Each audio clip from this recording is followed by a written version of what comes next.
Welcome to HS24 news. నేను జగదీష్.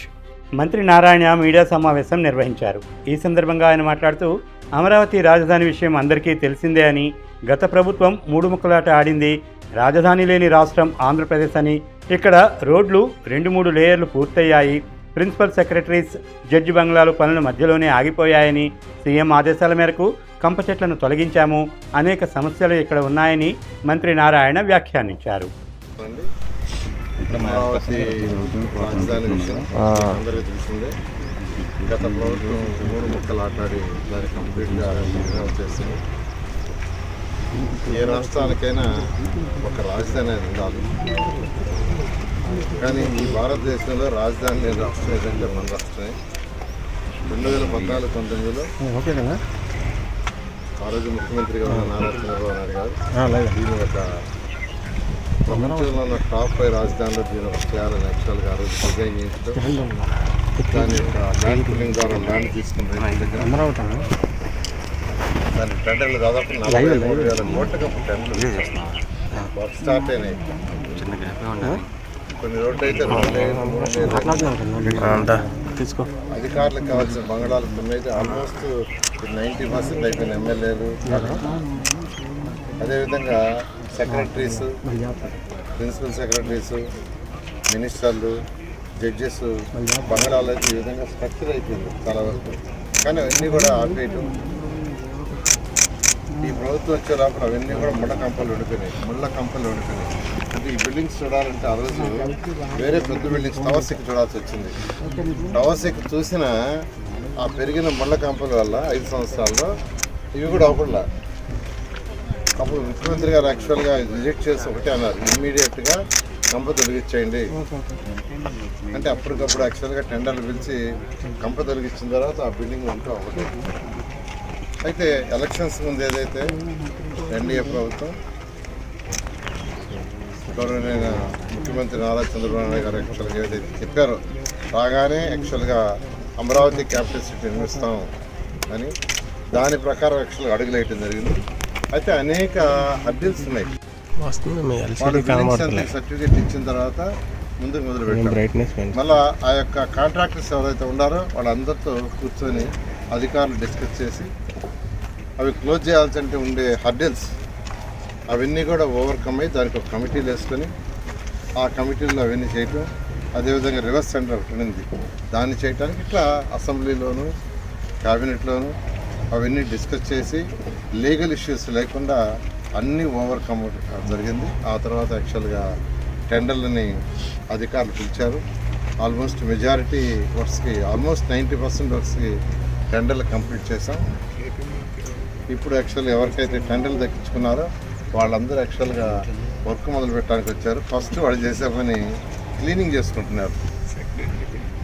అదే నిన్న మొన్న నేను యాక్చువల్గా వాళ్ళ కాన్ఫరెన్స్ ఎప్పుడు మీ మ్యాన్ పవర్ వస్తుంది, మిషనరీస్ వస్తుందని అడగటం జరిగింది. ప్రతిరోజు అడుగుతున్నాను, ఎందుకంటే పని జరగాలంటే మిషనరీ ఉండాలి, మ్యాన్ పవర్ ఉండాలి. తర్వాత మ్యాన్ పవర్ ఉండడానికి వాళ్ళు ఏర్పాటు చేసుకోవాలి. దానికోసం చెప్తే వాళ్ళందరూ సార్ మొత్తం మొదలు పెట్టాము. ఫస్ట్ బ్యాలెన్స్ అక్కడక్కడ కంపం అలా ఉంటే అదంతా తొలగించుకుంటున్నాం, క్లీన్ చేసుకుంటున్నాం బిల్డింగ్స్. ఎందుకంటే 6 సంవత్సరాలు దాదాపు అయిపోతుంది. ఈ 6 సంవత్సరాలు ఫస్ట్ బిల్డింగ్ క్లీన్ చేయాలని చెప్పారు. కావచ్చు మీరు రండి సార్ అంటే ఇవాళ యాక్చువల్గా నేను రావటం జరిగింది.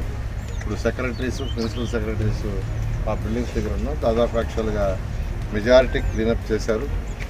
ఈరోజు తీసుకుంటే మనకు మొత్తం బంగ్లాస్ ప్రిన్సిపల్ సెక్రటరీస్ కానీ 115 బంగ్లాస్ వస్తాయి.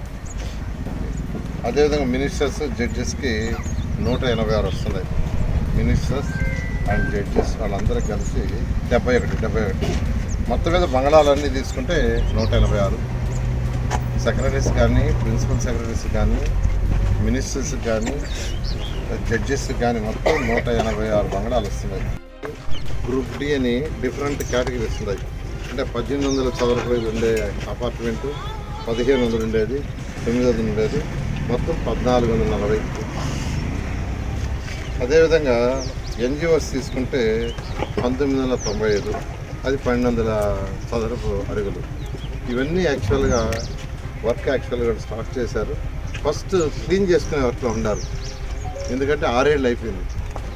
అదేవిధంగా అసెంబ్లీ హైకోర్టు మీకు తెలిసిందే. ఈ యొక్క హైకోర్టు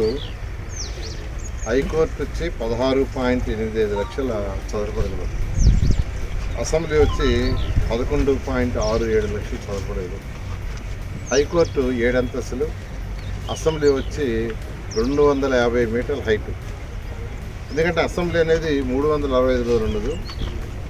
అసెంబ్లీ జరగనప్పుడు యాక్చువల్గా ఏంటంటే ఆ యొక్క బిల్డింగ్ పైకి పోయి పైన సిటీ మొత్తం చూడవచ్చు. అలా యాక్చువల్గా నార్మల్ కాస్ట్ అండ్ ప్రాసెస్ అన్ని ఒక రాజధాని కావాలండి. ఈరోజు ల్యాండ్ పూలింగ్లో రైతులు ఇచ్చారు, ల్యాండ్ బ్యాంక్ కొంత మిగిలింది. ఆ ల్యాండ్ బ్యాంక్తో మంచి రాజధాని కడుతున్నారు. కావాలి కదా ఎవరికైనా రాజధాని. ఇప్పుడు ఈరోజు ప్రిన్సిపల్ సెక్రటరీస్ మినిస్టర్లు ఒక దగ్గర ఉంటున్నారు, హెచ్ఓడీలు ఒక దగ్గర ఉంటున్నారు, హెచ్ఓడీలు కింద ఉన్నవాళ్ళు ఇంకో బిల్డింగ్లో ఉంటున్నారు.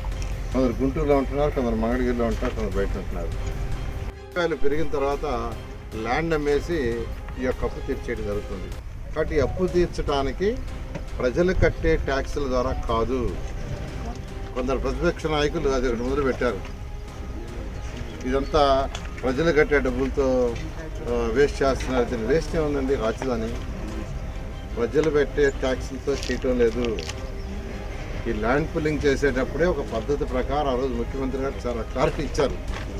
ఇలా చేయండి, ఇంత ల్యాండ్ మిగులుతుంది, దాంట్లో ఎక్సలెంట్ ఇన్ఫ్రాస్ట్రక్చర్ చేయండి, దానికి యాక్చువల్గా లోన్స్ రైజ్ చేసుకోండి, దాన్ని అమ్మేసేసి యాక్చువల్గా కట్టడని అలా చక్కగా జరుగుతుంది.